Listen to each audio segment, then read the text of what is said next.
Good morning. Um, Today is Friday, last day of the notebook. Last day you have to listen to me for this week. So yesterday we worked on the Q calculations, and today we're going to finish up the last page. So yesterday's calculations related to the graph that you did. So when you looked at this graph and you were heating water, yesterday's calculations were the amount of heat that it took to raise the temperature of things. So that was along these diagonal portions of the graph. So we used the mass, and we used the change in temperature, and then we used the specific heat. So what we're going to talk about today is what's happening on these flat portions where I'm still heating up the water, I'm still adding energy to it, but the temperature isn't going up at all. So you might remember from the video that when you're adding all of the heat, what's going on is working on changing the phase. So what we're doing now is we're going to talk about this section here, when something is either melting or freezing, and when something's either evaporating or vaporizing or condensing.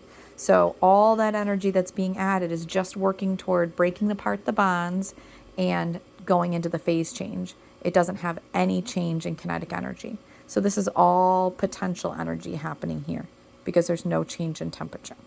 So what we're going to look at today is the last page in your notebook. So this one has to do with phase change. So when we talk about phase change, the energy being added we call latent heat.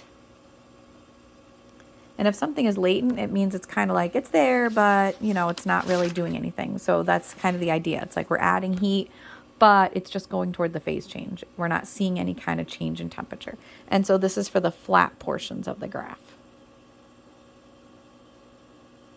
Okay, so there's two equations we use. So two Q equations. Yesterday, you noticed that the equation had a change in temperature part because the temperature was changing. These ones don't have anything. So they're only based on two things: their mass and either the heat of fusion or the heat of vaporization. So there's only two things. All that matters is the mass and what material we're using, because this heat of fusion and this heat of vaporization are unique for each substance. Now, if you look on table B on the front of your reference table, that's going to have the constants for water.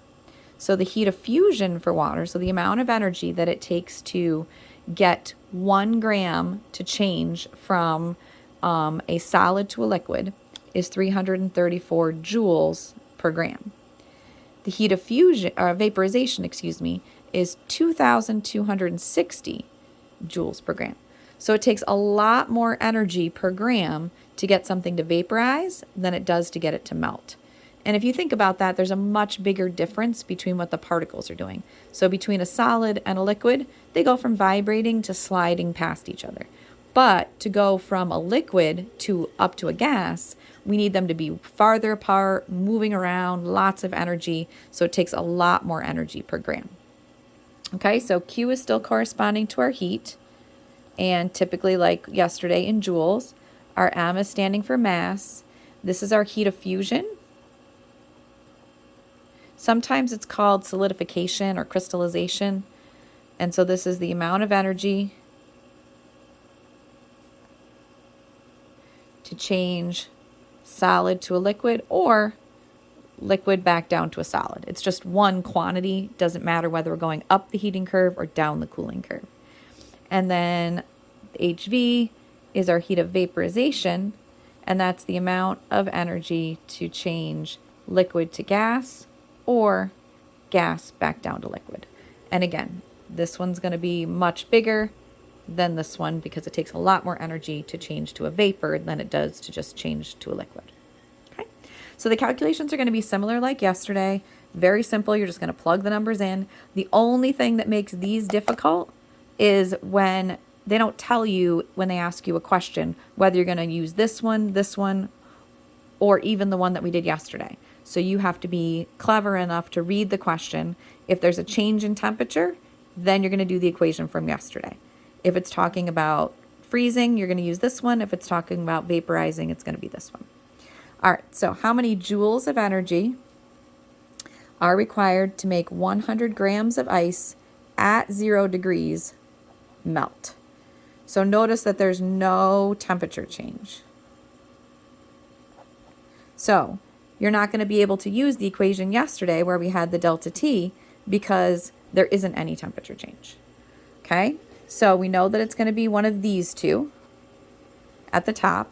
And if we're talking about melting, then that is going to be our fusion one, not our vaporizing one. So Q is going to be equal to our mass times our, heat of fusion. And we're talking about ice, which is water. So we're going to be using the 334 that you see up there. So we're going to take Q equals our mass, which is 100, times our heat of fusion, which is 334. We're going to multiply that.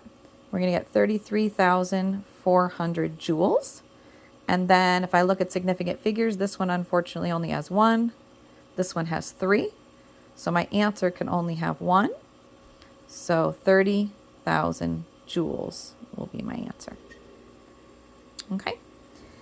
All right, next one. Very easy again. Calculate the amount of energy required to melt 35 grams of ice. So same thing. Q equals our mass, 35.0, times our, if we're talking about melting, it's going to be our heat of fusion again. So 334, because we're talking about ice, which is that constant.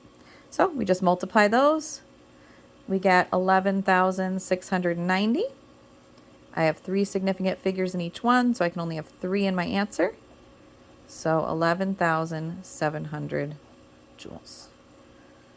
Okay. And then this is a typo. This should say joules for the next one. All right, so now we're talking about boiling. So how many joules are required to boil now 75 grams of water? So Q is for our heat. Our mass is 75 grams. Now we're boiling. So boiling is going to be using this one, our heat of vaporization, which is 2,260. So we multiply those numbers out. We get 169,500. I have 2 significant figures, so my answer can only have 2. So 170,000 joules. Okay, this one we're not going to do. That's a typo in that one. All right, so that's it. That's pretty simple, right? So if it's melting or freezing, you're going to use the HF. If it's boiling or condensing, then it's going to be the HV.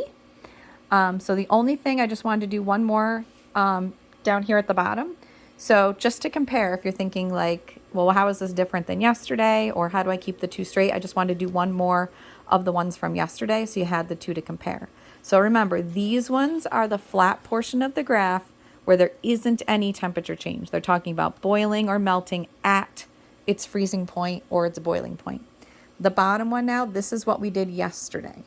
So how many joules of heat are required to raise the temperature of 10 grams from 22 to 55. So see, we have a temperature change now, where if you look up above, none of those had a temperature change. They didn't give you 2 different change temperatures. And then now we're talking about specific heat, which is our C.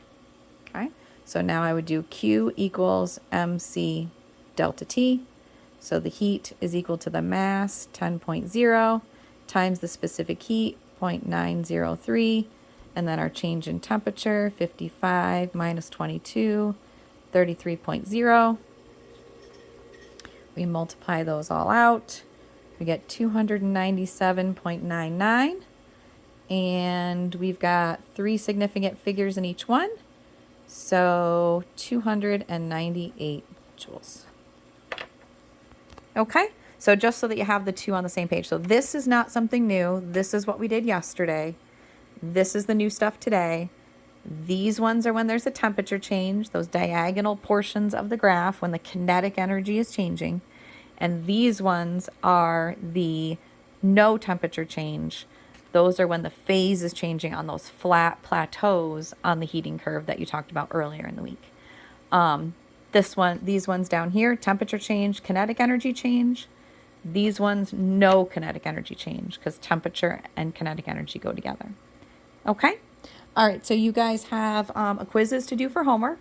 And then what I would like for you to do is to please, after you're done doing your quizzes, if you can collect up your notebooks and give those to Miss O'Haron. Someone can run them down to her. And if you need it longer, then give it to her by the end of the day, I guess. She's going to bring those home to me so I can check your notebooks for you. Okay? Email me, let me know if you have any questions. All right? Bye, guys.